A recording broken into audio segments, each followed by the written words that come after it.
So I just wanted to make this video because there's a lot of crazy stuff going on in the world right now. I'm about 2 weeks into quarantine at my house, and so I have a lot of free time in my hands, and I just wanted to connect with you.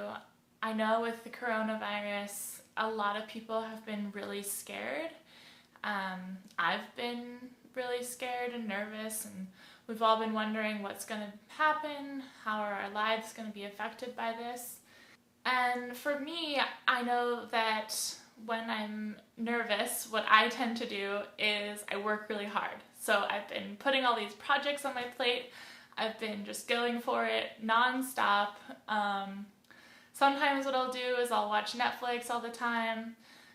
I don't know what that is for you, but we all fill our lives with something when we're scared or react in a certain way. And for me, that's just working really hard. The thing is that working hard doesn't really lower my anxiety. It doesn't really solve any problems. It doesn't really make me less scared.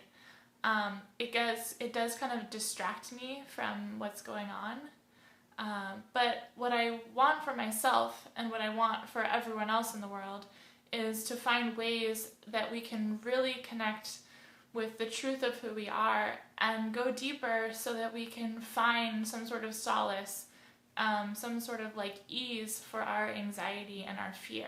For me, more than anything else, that thing that really connects me back to who I am, to my essence, is being connected to nature.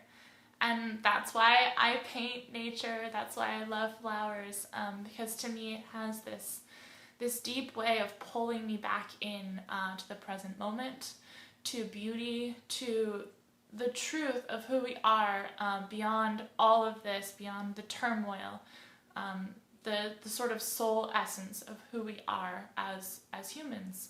So a huge reason that I am so connected with and love nature so much, it goes back to my childhood experience. My parents had this huge backyard, there were flowers, and a field of grass, and as a little girl I would spend a lot of time outside playing. So I would go out and pick flowers, I would lay in the grass, and as I would wander around collecting all of these beautiful things from the garden, you know, the little forget-me-nots that kind of layered the ground would stick to my ankles and my socks, and so I would end up just being immersed in this experience of color and life and just the richness of the natural world. And it was so powerful that I wouldn't even want to come inside for dinner when my mom would call. It was just like taking a bath in beauty, luxuriating in all the delicious senses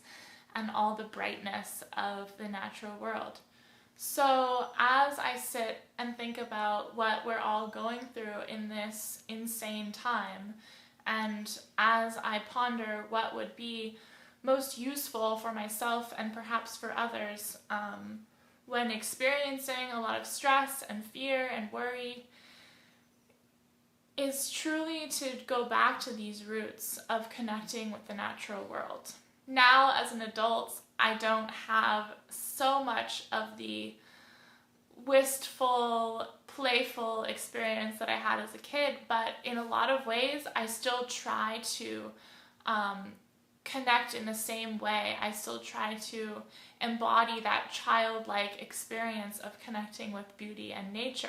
One thing that I'll do is I have this beautiful banana tree. I have a couple actually. You can kind of see one in the corner here, but it's huge and it has big leaves, and sometimes when I find that I'm working really, really hard, like on the computer, I'm just so focused or things aren't working the way I want them to, if I can remember to stop, take a deep breath, and step back, I will.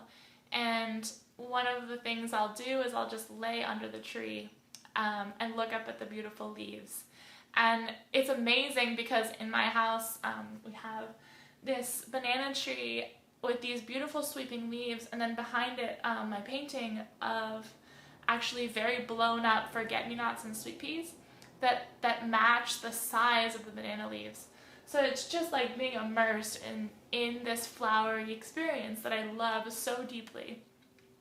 So that's one way I'll connect back with nature, is just lay under the tree, look up at the leaves, notice the sun outside and the leaves and the trees outside, listen to maybe the birds chirping. Another way is I'll just connect with my paintings. So I have paintings of flowers all around the house because I love flowers so much, and I don't just want to be surrounded by green leafy plants. I want color in my life.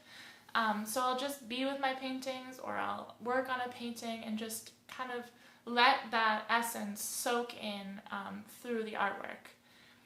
And the last way is just to go outside and be in nature. If you have the chance to do that, this is a perfect time to connect with nature and actually be in the flowers and the trees.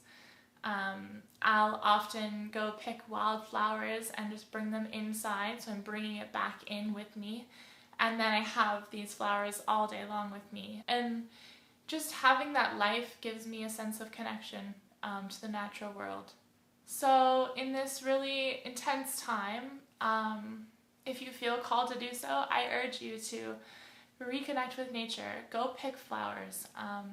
Find ways to really bring that life into your space, because nature has this incredible way of just dropping us into who we are, to our essence, to the things that really matter, and the power that we actually hold as beings, as souls, as humans in this world. And if you live in a city, or for some reason you don't have a way to connect with the natural world right now, I also wrote a short piece that I'm hoping will kind of drop people into that experience. So it'll have images of work, of plant life, and just sort of like the sensory experience to drop you in to the feeling of being surrounded by nature and life and color. So I'll put a link to that in the description down below. And yeah, I just really hope that this is a reminder to you to connect with nature, to drop in, and to allow more beauty into your life in this crazy time. And I hope you're well, and please comment below and let me know if you were able to connect with nature more and what that did for you. All right, be safe, and I'll see you all soon.